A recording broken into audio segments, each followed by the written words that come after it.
오직 은혜로라는 말씀의 제목으로 은혜를 나누겠습니다. 사도행전은 예수 그리스도의 복음이 예루살렘을 넘어 유대와 사마리아 그리고 땅끝까지 전파되는 과정을 기록한 책입니다. 소위 점층법 구조로 복음 전파 역사를 기록했던 겁니다. 이러한 단계를 거쳐 전파된 이유는 복음이 전해지는 과정에서 여러 가지 인식의 한계와 저항이 있었기 때문입니다. 가장 큰 인식의 한계는 이스라엘, 더 구체적으로 말하면 유대민족을 위한 복음이 과연 이방인들을 위한 것이기도 하겠느냐라는 논란이 있었습니다. 사마리아 지역의 빌립이 복음을 전하고 그리고 부흥하는 소식이 들리니까 베드로와 요한이 가서 그들에게 말씀을 가르치고 세례를 베풀었습니다. 그러니까 베드로는 사마리아 지역에 가서도 세례를 베풀었던 사람이었지만 욥바에서 환상을 보고 가이사라에 있던 고넬료의 가정에 가서 복음을 전하고 그들에게 세례를 주는데 그 과정이 그냥 바로 이루어지지 않았지 않습니까? 부정한 음식을 거부하는 베드로의 그 모습들도 있었습니다. 자, 이런 걸 보면 그 베드로 같은 사람에게도 여전히 편견 같은 것이 존재하고 있었다라는 것을 알 수 있습니다. 결국 복음을 전한다는 것은 선을 넘어서는 일이었습니다. 예루살렘과 사마리아, 유대인과 이방인 등과 같은 경계를 넘어서는 일이 복음 전하는 일이었습니다. 사도행전 초기에는 이렇게 조심스러울 정도로 경계를 넘어 복음이 전해지더니 하나님은 지금 안디옥 교회에서 바울과 바나바를 선교사로 파송하면서부터는 본격적으로 이방인에게도 복음이 전해지게 하셨습니다. 그러니까 여러 가지 박해가 있었지만 바울 일행은 복음 전파 사역을 잘 마치고 그들을 이방인을 위한 선교사로 파송해준 영적 고향과 안식처와 같은 안디옥으로 돌아왔습니다. 하지만 이곳에서 그들을 기다리고 있었던 것은 복음에 대한 교리적인 논쟁이었습니다. 결국 그들은 복음 전파하는 일에 바쁜 바나바와 바울 일행은 예루살렘으로 가는 상황이 벌어졌습니다. 이유는 예루살렘에 가서 복음을 전하려고 한 것이 아니라 바울이 소아시아 지역에서 복음을 전하고 있는 사이에 유대로부터 내려온 어떤 사람들이 안디옥에 와서 너희가 모세의 법대로 할례를 받지 아니하면 능히 구원을 받지 못하리라 라는 그런 말을 했기 때문입니다. 사도 바울의 심정이 참 안타까웠을 것입니다. 지금까지 이방 지역에 가서 복음을 전하고 왔는데 자신들을 파송한 안디옥 교회 안에서는 구원을 위해서는 예수 그리스도의 복음만이 유일하다라는 것이 아니라 유일하지 않고 이전처럼 모세의 율법을 지키고 할례를 받아야만 가능하다라는, 어떻게 보면 구원의 진리가 좀 후퇴하는 것 같은 그런 상황이 지금 안디옥 교회에서 벌어지고 있었기 때문입니다. 네슬리 뉴비긴이라고 하는 그 신학자이고 선교사가 남인도 쪽에서 평생 사역을 하다가 영국으로 돌아와 보니까 영국이 선교지가 되었다 이런 얘기 많이 했지 않습니까? 모세가 시내산 위에서 하나님께 율법을 받고 있는데, 계명을 받고 있는데 막상 모세를 올려보낸 이스라엘 백성들은 그 땅에서 금송아지 우상 만들어 놓고 거기에서 축제를 벌이고 있었으니 그거 보는 모세의 심정이 얼마나 안타까웠겠습니까? 아마도 안디옥 교회에 돌아왔는데 바울과 바나바의 심정이 바로 그랬을 것입니다. 그런데 문제는 안디옥 교회에 그런 내용을 전한 사람들이 다름 아닌 유대로부터 내려온 사람들이었다는 겁니다. 아마도 유대적 전통과 율법을 고수하던 그리스도인이라고 할 수 있는데, 이 그리스도인이 되었다 하더라도 그들은 이제 유대적 전통을 잘 지켰던 그리스도인들인데요. 유대인이었죠. 근데 유대인들인데 그들은 비록 자신들이 그리스도인이 되었다 하더라도 그들이 지금까지 지켜왔던 것을 하루아침에 포기하기란 쉽지 않았을 것입니다. 물론 율법과 전통 그 자체가 죄를 짓게 하거나 잘못된 길로 인도하는 것은 절대 아닙니다. 하지만 문제는 유대적 전통에 익숙하지 않고 율법 정신을 잘 이해하지 못하는 이방인들에게 율법을 준수하고 이전까지 언약 백성의 상징이었던 할례를 행해야만 구원을 받을 수 있다라고 이렇게 가르치고 전하였으니 이건 아무래도 그들 입장에서는, 이방인 성도들 입장에서는 난감했을 것입니다. 근데 이러한 주장을 하는 사람들이 유대로부터 내려온 사람들이라 또 이것도 쉽게 무시할 수 없었습니다. 왜냐하면 유대라면 예루살렘을 의미하는데 그것은 복음의 본산이었기 때문에 그 영적 권위를 존중하는 차원에서 그들에게 아니라고, 어떻게 그럴 수 있냐라고 반론을 제기하기는 어려웠을 것입니다. 고민하던 안디옥 교회는 결국 바울과 바나바를 예루살렘으로 보내서 지금 이 사람들이 전해주는 이 교리가 맞는지 좀 확인하고 오라라고 그렇게 바울과 바나바를 보냅니다. 이 두 사람을 보낸 이유는 아마도 그들이 처음 안디옥 교회, 안디옥 지역에 왔을 때 예루살렘으로부터 파송된 사람들이었기 때문에, 원래는 이제 바나바를 보내려고 그랬는데 바나바가 사울을 같이 데려가고 그러지 않습니까? 그렇게 왔기 때문입니다. 그렇지만 이 일 자체는 좀 안타까운 일입니다. 왜냐하면 복음을 전하고 가르치는 일을 사명으로 맡은 사람들이 교리적 논쟁을 해결하기 위해서 그들의 시간을 들여서 예루살렘으로 향하고 있으니 말입니다. 그들이 소아시아 지역에서 복음을 전할 때는 예수 그리스도의 복음을 전하고 그것을 박해하는 사람들을 맞서고, 때로는 그 박해 그리고 핍박에도 불구하고 그걸 목숨 걸고 전하면 됐는데, 지금 교회 내에서 이런 교리적 논쟁을 벌이니까 이게 복음 전하는 일하고는 조금 다른 성격입니다. 물론 구원의 진리 체계는 굉장히 중요합니다. 바로 알아야 바로 믿을 수 있고 바로 실천할 수 있습니다. 그러나 이미 그들이 예루살렘 교회에서 안디옥 교회에 와서 복음을 전하고 가르칠 때는 나중에도 말씀드리겠지만 오직 예수 그리스도다, 그리스도 외에, 예수 그리스도 외에 다른 복음이 필요 없다라는 것을 이미 결정하고 내려왔고 그것을 전했는데, 지금 그 지역, 소아시아 지역을 돌아서 다시 돌아와 보니까 안디옥 교회에서는 그런 논쟁이나 하고 있는 겁니다. 그리고 그 문제를 해결하기 위해서 예루살렘으로 올라가고 있는 겁니다. 말씀을 전하고 가르쳐야 되는 사람들이 다른 일들을 하고 있는 겁니다. 학생 때 목회학 시간에 목회학이라는 게 있거든요. 그래서 뭐 전반적으로 교회 현장에서 일어나는 일들을 다루는 그런 학문입니다. 그런데 여기 보면 제가 이제 정확한 제목은 정확하게 기억이 안 나는데, 그냥 대략 보면 슈퍼맨 컴플렉스에 빠진 목회자들, 이런 이제 제목으로 제가 발표를 한 적이 있습니다. 지금도 그렇지만 당시 교회 상황에서는 목회자에게 기대하는 것이 좀 너무 많았습니다. 특히 한국교회 목회자들은 교회 내에서 많은 역할들을 해야 되는 그런 상황이었습니다. 그러다 보니 목회자 자신들도 성도들의 그런 기대에 부응해야 좀 그래도 유능한 목사라는 소리 들을 것 같아서 능력 이상의 일을 하게 되는 겁니다. 결국은 이게 이제 목회자의 탈진을 가져오게 됩니다. 그때 저는 사역자들이 본질에 충실해야 한다고 사도행전 말씀에 근거해서 발표했던 기억이 있습니다. 사도행전에 사도들이 오로지 기도하는 일과 말씀 사역에 힘쓰기 위해서 교회 일꾼들, 집사들을 세우지 않습니까? 하지만 실제 사역 현장에서 저는 제가 이제 학생 때 그렇게 발표를 하고 그랬는데, 말씀과 기도에 힘쓴 것이 목회자의 역할이다 이렇게 했는데, 목회 현장에서 저는 이상과 현실의 괴리를 아주 뼈저리게 느꼈습니다. 교회의 모든 책임이 거의 목회자에게 쏠려 있더라고요. 그러니까 그런 책임에 자유롭지 못하니까 목회자들은 뭐라도 좀 해야 되는 그런 상황이 되는 겁니다.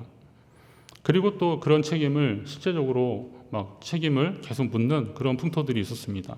꼭 제가 담임하던 교회 일은 아니지만 뭐 대략적으로 이렇게 얘기하면, 재정이 부족하면 목사님이 헌금 설교를 잘 못해서 그랬다는 겁니다. 그것도 좀 이상해요. 실제 제가 사역하는 교회에서 그런 일이 있었습니다. 재정 장로님이 저한테 그러시더라고요. 목사님 다다음 주에 추수감사인데 추수감사 주일에 감사에 대한 이야기 하지 마시고 전주에 좀 해달라는 거예요. 그래야 성도들이 감동을 받아서 헌금을 많이 한다는 거예요. 그래요? 저는 저같이 의심 많은 사람은 만약에 제가 평신도 입장에서 목사님이 그런 뻔한 설교하면 일부러라도 안 할 것 같은데 근데 그게 될까 하는 생각이 들더라고요. 결국은 뭐 제가 용기가 없어서 못했어요. 차마 떨려서 그런 설교 못하겠더라고요. 예. 어느 교인이 안 보이면 목사님이 신방 안에서 그렇다는 얘기들이 좀 목사님에게 막 쏠리는 겁니다. 교회가 추워도 목사님이 너무 기름을 아낀다고 막 그렇게 얘기하더라고요. 교회가 더우면 이제 교회 이렇게 에어컨이 천정 에어컨인데 목사님이 리모컨을 관리해서 아무것도 안 준다. 어느 목사님이 그런 이야기를 교회에서 들어서 자기가 참 그냥 마음이 그냥 먹먹하다 그러시더라고요. 그러다가 이제 막상 전기요금 많이 나오면 뭐 아낄 줄 모른다 그러는 거죠. 차량 연료비가 많이 나오면 어디를 그렇게 싸돌아다니시냐 그러고, 이제 적게 나오면 목사님이 아주 사교성이 없고 신방도 안 한다고 또 막 이러는 겁니다. 이 정도 되면 목사는 뭐 하나 마음 놓고 제대로 할 수 있는 것이 없습니다. 안타깝죠. 교회, 목회 잘한다고 소문난 어때 선배 목사님이 어느 날 갑자기 사임을 했다는, 저로서는 아주 충격적인 소식이었습니다. 그 선배가 제가 봤을 때는 외모도 헐출하고 어느 지역에서 청소년 집회를 하는데, 청년 집회 하는데, 정말 그 영상을 제가 봤는데요. 야, 참 이 시대에 진짜 능력의 종이다 이럴 정도로 그랬습니다. 아주 열정이 넘치는 그런 선배였는데, 그러다가 이제 어느 교회에 잘 갔다는 소식 들었어요. 그래서 그래, 역시 하나님이 또 열심히 하는 사람 쓰시나 보다 그랬는데, 그 선배가 그만뒀다는 거예요. 나중에 듣기로는 그대로 있으면 숨이 막혀서 죽을 것 같았다는 겁니다. 무엇이 그 성격 좋고 젠틀하고 능력 있어 보이는 선배 목사님을 그만두게 했을까요? 마음이 좀 아팠습니다. 그러면서 과연 비슷한 상황에서 끝까지 사역을 감당하고 있는 목회자들은 과연 잘 버티고 있는 것인가, 이런 생각이 들었습니다. 어느 목사님은 이제 교회에서 그런 상황들이 좀 너무 답답하고 그러니까 하나님이 꿈꾸는 교회에 대한 비전을 가지고 이제 교회 개척을 하셨습니다. 개척을 했는데 정말 하나님이 은혜를 주셨어요. 그래서 큰 부흥이 일어났습니다. 그래서 교회도 건축하고 막 그런 상황이 됐는데, 그런데 안타까운 한국교회 현실은요, 그 부흥하는 교회의 성도들이요, 이 생짜배기 성도들이 아니에요. 그러니까 수평 이동하는 성도들이죠. 이사 오든지 뭐든지, 그리고 어느 교회 시험 들면 오고 막 그렇게 되는 거잖아요. 그렇게 오는 성도들입니다. 그러다 보니까 초기에 개척 멤버들, 목사님이 막 일일이 신방하면서 막 제자 훈련하고 막 그래서 이렇게 세워놨던 그런 성도들보다 이제 그렇게 유입된 성도들이 더 많아지는 상황이 된 거죠. 그러고 나서 가만히 교회에서 일어나는 일들을 보니까 이전에 자기가 회의를 느꼈던 그 교회의 모습하고 크게 다르지 않더라는 겁니다. 그럼 이게 본능과 같은 것인가? 이 교회의 아주 그냥 본능인가? 아니면 우리 인간의 한계인가? 이런 것을 많이 느꼈다는 겁니다. 과연 교회의 본질은 무엇입니까? 편하게 예배드리는 분위기 만드는 것이 교회의 목표입니까? 젊은이들이 많아지게 하는 것이 교회의 목표입니까? 어르신들을 잘 대접하는 것이 교회의 목표입니까? 우리가 생각하는 성장하고 부흥하는 은혜로운 교회에 그런 교회들이 가지는 요소들이기도 하지만, 교회의 궁극적인 목적은 사람이 아닌 하나님을 기쁘시게 하는 것에 있습니다. 우리는 이 목표를 잊지 말아야 됩니다.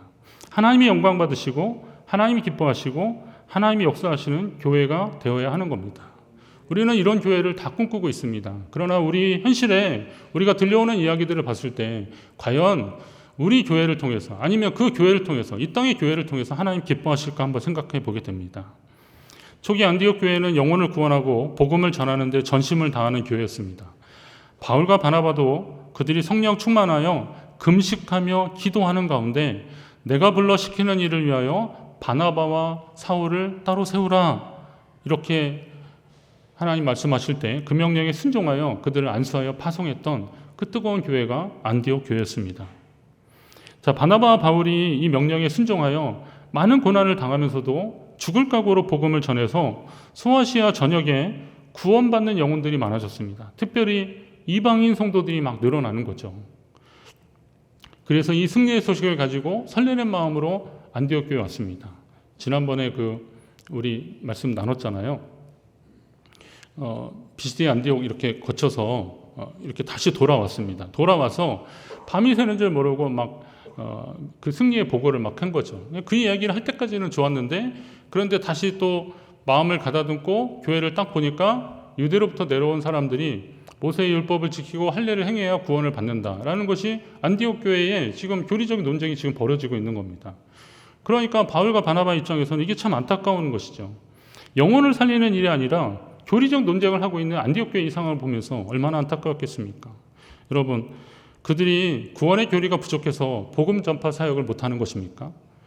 지금이야 신학적 연구를 통해서 교리적 체계가 많이 잡혀 있지만, 당시로서는 예수가 메시아다, 그러니까 나사렛 예수, 그 십자가에 달려 죽은 예수가 알고 보니 하나님이 우리를 구원하시기 위해서 보내신 메시아였다, 그리스도였다.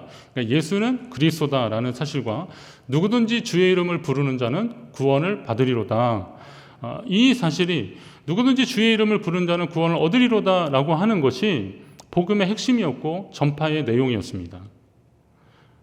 바울은 갈라디아 교인들을 향해서 다른 복음이 필요 없다 그랬어요. 다른 복음은 없다. 다른 어떤 사람들이 거기에 막 더 섞으면 너희를 교란하여 혼란스럽게 하고 그리스도의 복음을 변질되게 하는 시도들이니 이 복음의 순수함을 지키라라는 그런 차원에서 아주 마음 가득한 마음으로 지금 그들에게 이야기할 정도였습니다. 그러니까 당시의 사람들은 예수는 그리스도다. 누구든지 주의 이름을 부르는 자는 구원을 얻으리로다. 이게 복음 전파의 핵심이었습니다. 바울과 바나바가 자기들이 이 일을 가지고 이 내용을 가지고 소아시아 지역을 돌아가면서 복음을 전했을 때 반대하는 사람들이 있었습니다. 이 사람들은 유대교인들이었습니다. 해당에 있는 유대교인들이었고 이방인조차도 이 이야기를 듣고 주님께 돌아오는 그런 역사, 성령의 역사를 우리가 경험했다라는 이야기를 안디옥 교회에다 지금 이야기를 하고 있는 거예요. 그런데도 이 안디옥 교회는 그걸 믿지 못하는 거죠. 다는 아니겠죠. 그 사실을 믿지 못하는 거예요. 성령이 이렇게 역사하셨다. 우리가 복음 전파의 현장에서 이런 하나님의 은혜를 경험했다라고 얘기했는데도 그거면 충분하다라고 얘기하는데도 그걸 도무지 믿으려고 하지 않는 겁니다. 결국은 이게 자꾸 논란이 커지니까 이제 안 되겠다. 이거 가서 좀 물어보고 오라라고 해서 예루살렘으로 가고 있는 겁니다. 그 앞절에 보시면 그 와중에도 이 바나바 바울은요, 베니게 사마리아 이런 지역에 가서 복음을 계속 전하면서 예루살렘까지 오더라고요. 이 사람들은 지금 말하자면 총각을 다투는 그런 일이죠. 복음을 전하고 영혼을 살리는 일들은. 그러나 이제 안디옥 교회도 더 이상 이 문제로 계속 논란이 생기면 안 되니까 가긴 가야겠지만 그래도 복음 전파 사역을 계속하고 있더라고요. 오늘날에도 성령보다 사람의 소리가 더 영향력이 있다면, 교회 안에 이런 소리가 더 영향력이 있다면 우리는 아주 이거 심각한 현상으로 봐야 되는 겁니다. 하나님의 말씀이 그리고 성령의 역사가 일어나는 교회 되기를 여러분이 기도하시기 바랍니다. 자, 초대교회도 그랬으니 현대교회야 요즘 교회 오죽하겠습니까? 이처럼 교회가 제도화되고 교리화되고 조직화되고 비대해지고 둔화되니까 복음의 야성을 잃어버리고 순반력을 잃어버렸기에 그에 대한 대안으로 선교적 교회, 미셔널 처치라는 말이 선교학자들 사이에서 많이 나왔습니다. 아까 네슬리 뉴비긴 그분도 그랬고요. 이 선교적 교회에 대한 용어들이 계속 등장했습니다. 그 단어에서도 알듯이 교회가 선교적 목적을 이루어드리는 교회로 체제 전환을 하지 않으면 공룡 멸종의 전철을 밟게 될 것이라는 경고의 소리가 나오고 있는 겁니다. 우리는 지금 아주 당연하지만 아주 심각한 말씀을 나누고 있는 겁니다. 우리는 여전히 오직 예수를 부르짖고 있는가? 내가 살고 있는데 나 인생 가운데 예수 그리스도의 복음이 들어왔고 나는 그 복음으로 예수로 살고 있는가? 우리 교회가 오직 예수 그리스도로 살고 있는가?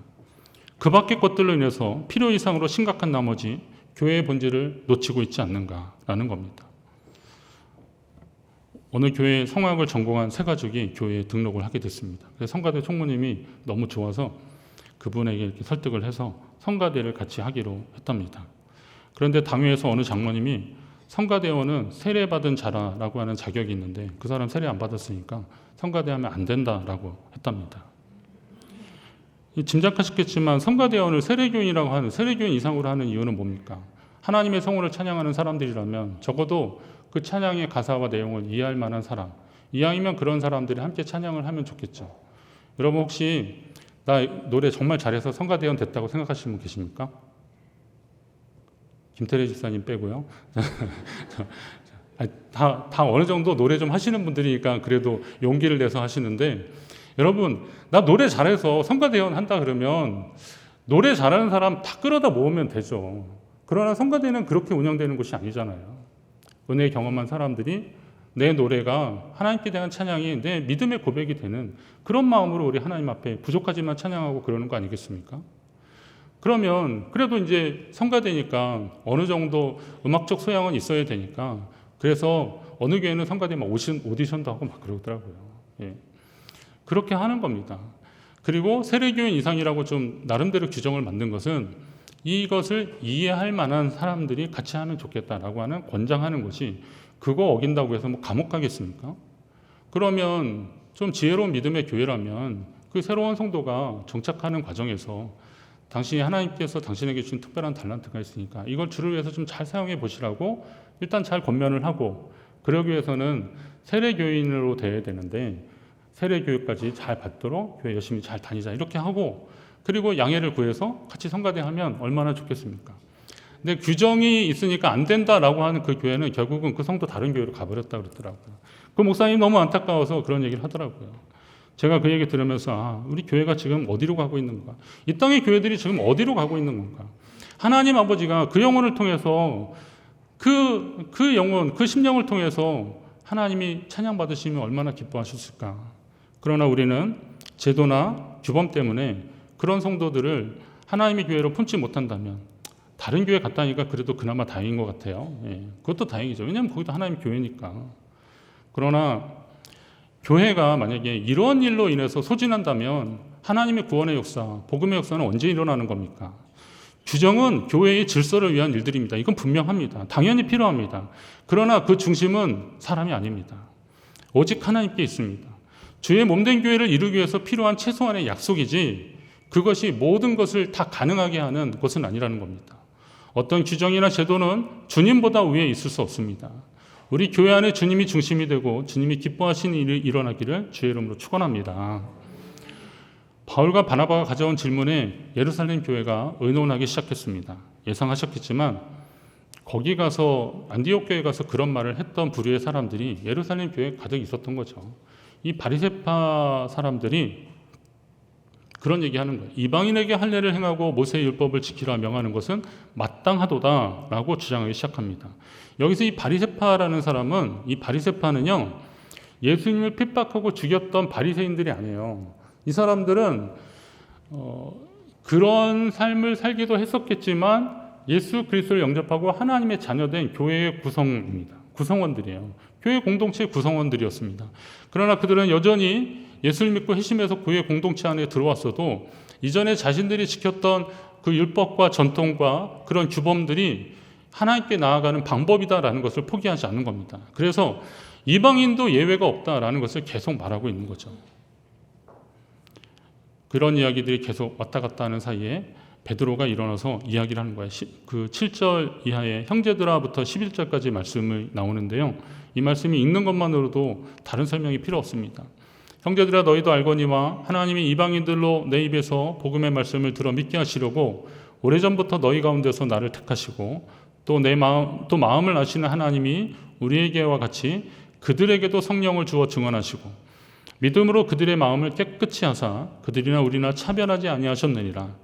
그런데 지금 너희가 어찌하여 하나님을 시험하여 우리 조상과 우리도 능히 매지 못하던 멍에를 제자들의 목에 두렸느냐. 그러나 우리는 그들이 우리와 동일하게 주 예수의 은혜로 구원받는 줄을 믿노라. 할렐루야. 이거 지난번 베드로 그 요빠 고넬료 거기 어디입니까? 가이사랴 설교할 때도 제가 이 부분 인용해서 말씀드린 기억이 있는데요.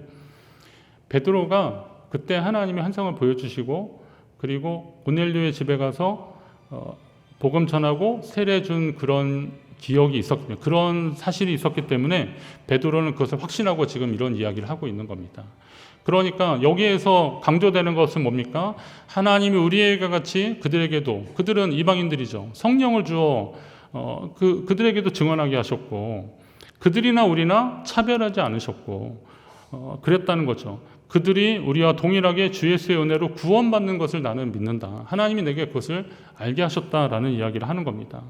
그러면서 이제 한 가지 그들을 아주 말하자면 이제 가슴 뜨끔하게 하는 거죠. 우리와 우리 조상도 매지 못하는 그 멍에를 제자들, 그 이방인 성도들에게 왜 매이려고 하느냐, 그 목에 두려고 하느냐라고 하는 겁니다. 이건 베드로 개인의 의견이 아니라 성령이 마음에 감동을 주신 것입니다. 베드로의 말은 바리새파 사람들에게 면박을 주기 위해서 한 말이 아니에요. 왜냐하면 그들도 공동체의 일원이기 때문에 혹시 그들이 잘못 알고 있더라도 이제 그것을 하나님의 뜻이 무엇인지를 좀 바로 알려주기 위해서 지금 이런 이야기를 하는 겁니다.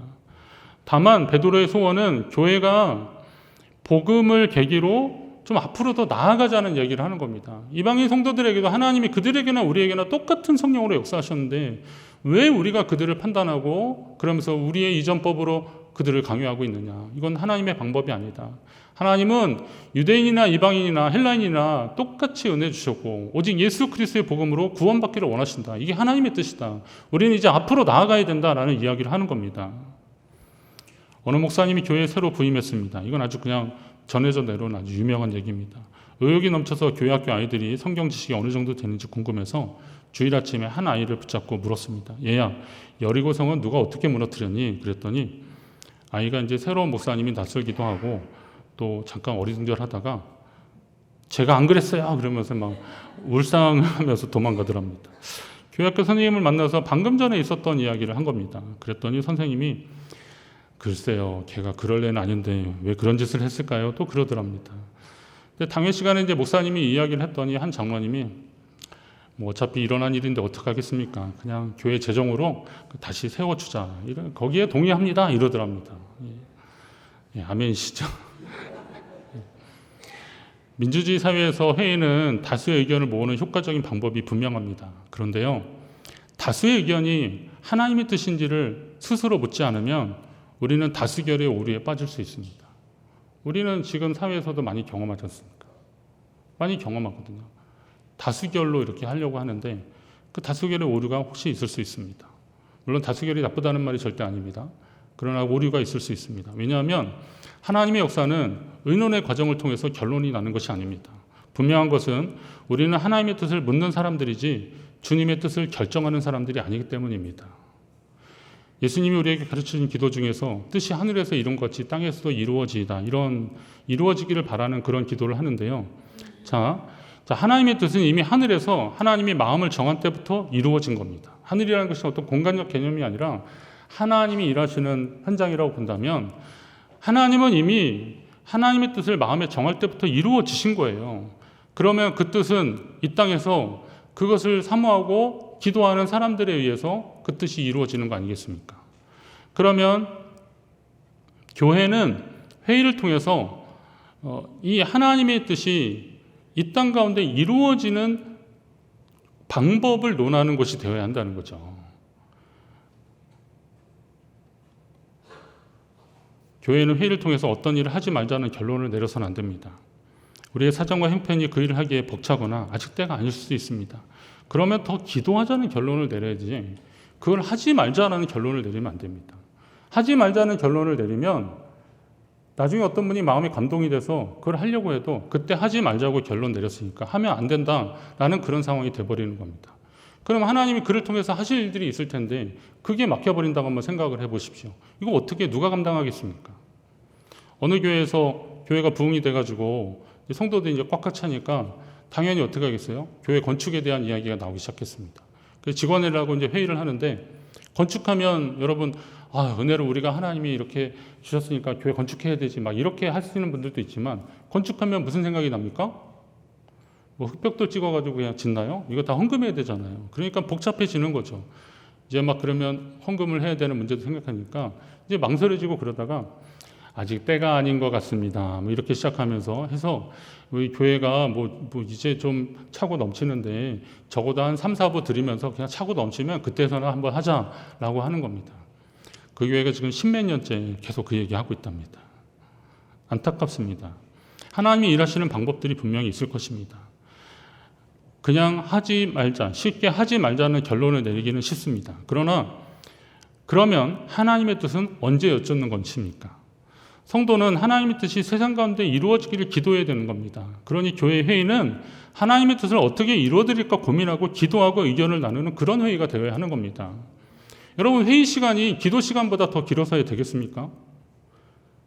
기도하는 시간보다 회의 시간이 더 길어져야 어디서 되겠냐 이거죠. 우리는 하나님 앞에 더 진지하게 여쭤야 됩니다. 그리고 오늘 이 시대에 하나님이 말씀하시는 것을 귀 기울일 줄 알아야 됩니다. 춘천중앙교회는 지난 89년 동안 하나님의 은혜 가운데 있었습니다. 좋은 믿음의 선배님들이 함께해 주셨습니다. 교회를 섬겨주셨습니다. 제가 교회에 조금 시간이 나고 그러면 교회 구석구석을 좀 가봅니다. 저 십자가탑부터 시작해서 십자가탑에도요 방이 몇 개 있습니다. 예, 한번 올라가 보십시오. 예, 언제 한번 우리 구재룡 장로님이 그 짐 다 못 쓰는 것도 다 버리고 막 그랬는데 점점 몇 차 나왔습니다. 자, 그리고 아주 깨끗이 정리된 방도 있고 또 위에 가면 난간도 없는 사다리 타고 그 위에 올라가는 게 있고요.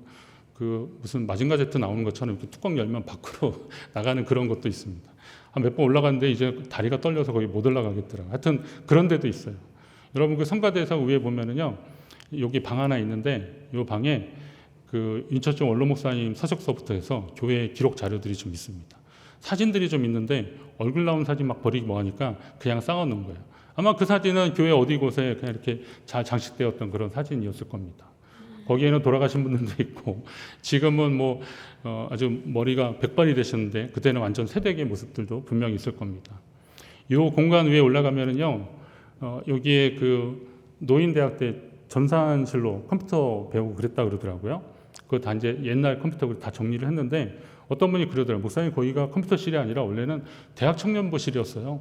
예전에 여기 한 몇십 명이 꽉 차게 모여서 예배드리고 찬양하고 그랬어요. 그러더라고요. 그러면서 어느 날 제가 거길 딱 가보니까 그 넓은 공간에 거기서 꽉 차서 예배드리고 찬양했던 그 젊은 그 뜨거운 분들의 그 모습이 막 연상이 되더라고요. 그러다가도 이제 거기가 노인대학으로 해서 그 컴퓨터실이었는데 그런 생각도 해봤어요. 아니 어르신들이 이 계단 4층까지 엘리베이터도 없는데 여기를 어떻게 올라오셨을까? 뭐 이런 생각까지도 해보고 그랬어요. 전통이 있는 곳입니다. 그리고 많은 분들이 애쓰고 수고했던 것들입니다. 여러분, 그런데요, 우리는 전통을 지키는데 급급해서는 안 되는 겁니다. 전통은 그건 세상에서 하는 일들이죠. 전통은 전통을 지키는데 급급할 것이 아니라 하나님이 우리 교회를 통해서 하실 일들을 기대하는 차원에서 우리가 한번 하나님 앞에 더 기도해야 됩니다. 하나님이 우리를 통해서 하실 일들을 기대하는 것이 이전의 전통을 생각하는 것보다 훨씬 더 설레야 정상입니다. 저는 하나님이 우리 교회를 통해서 하실 일들을 기대하고 있습니다. 제가 기도하는 것은 하나님의 걸림돌이 아니라 축복의 통로가 되는 일입니다. 여러분도 하나님이 일하시는 통로가 되시길 바랍니다. 그렇다면 나의 눈높이가 아니라 하나님의 관점에서 사역해야 되는 겁니다. 하나님의 관점을 우리 같은 사람이 어떻게 알 수 있나요? 왜 모릅니까? 기록된 하나님의 말씀으로 하나님은 자기를 완전히 계시하셨는데요. 예수 그리스도를 통해서 하나님의 뜻을 완전히 보여주셨는데요. 이보다 더 확실한 하나님의 뜻이 어디 있습니까? 그러면 그 확실한 하나님의 뜻은 어떻게 하면 됩니까? 말씀을 보면 되고 성령을 의지하며 기도하면 되는 겁니다. 그럼 하나님이 주시는 그런 마음들이 있잖아요. 그런 마음을 가지고 하나님의 일을 해야 되는 겁니다. 우리 교회 장로님들 그리고 중직자도 계시는데요. 기도하십시오. 기도하시고 하나님의 일을 꿈꾸시고 설레는 마음으로 회의에 참여하시고 예배 드리십시오. 하영재 목사님 사도행전 설교 듣다가 제가 가슴이 설렌 적이 있습니다. 뜨거웠고 제가 민망하고 저에 대한 책망인 줄 알고 제가 하나님께 엎드린 적이 있습니다. 한국교회 문제가 뭐냐? 성령 받지 않은 사람들이 성령의 역사를 논하고 있다는 겁니다. 성령에 의해서 움직이지 않는 사람들이 성령의 역사를 논하고 있으면 그 교회가 과연 하나님 기뻐하신 교회로 나아갈 수 있겠냐라는 겁니다. 하영재 목사님 얘기입니다. 그런데 제가 가슴이 뜨끈한 거죠. 나는 성령의 사람인가? 나는 성령의 사람인가?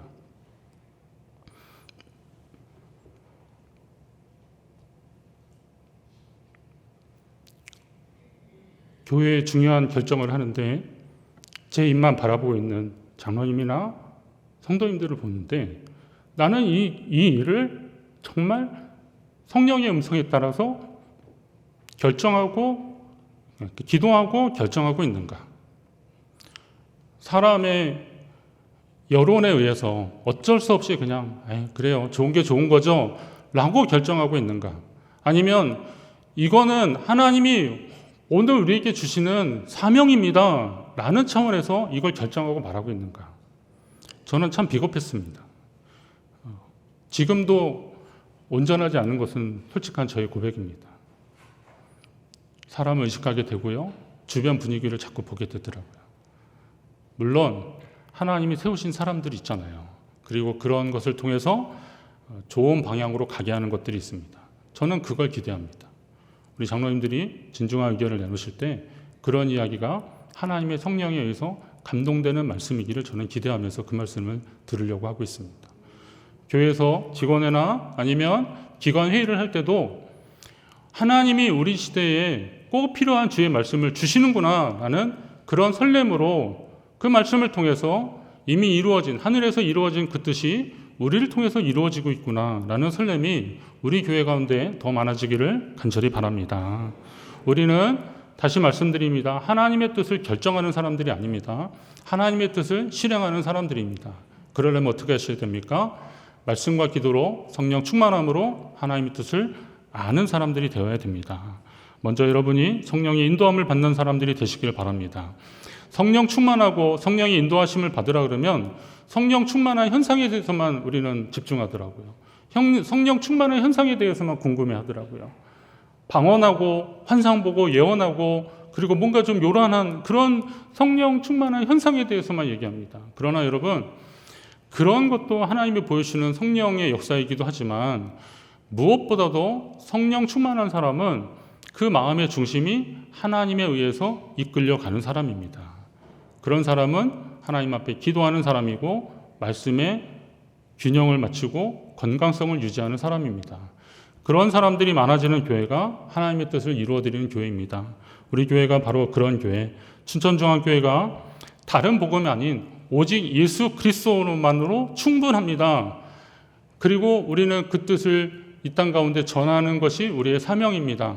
이 일을 위해서 하나님이 우리에게 일을 맡겨주셨습니다. 직분을 맡겨주셨고 사명을 주셨습니다.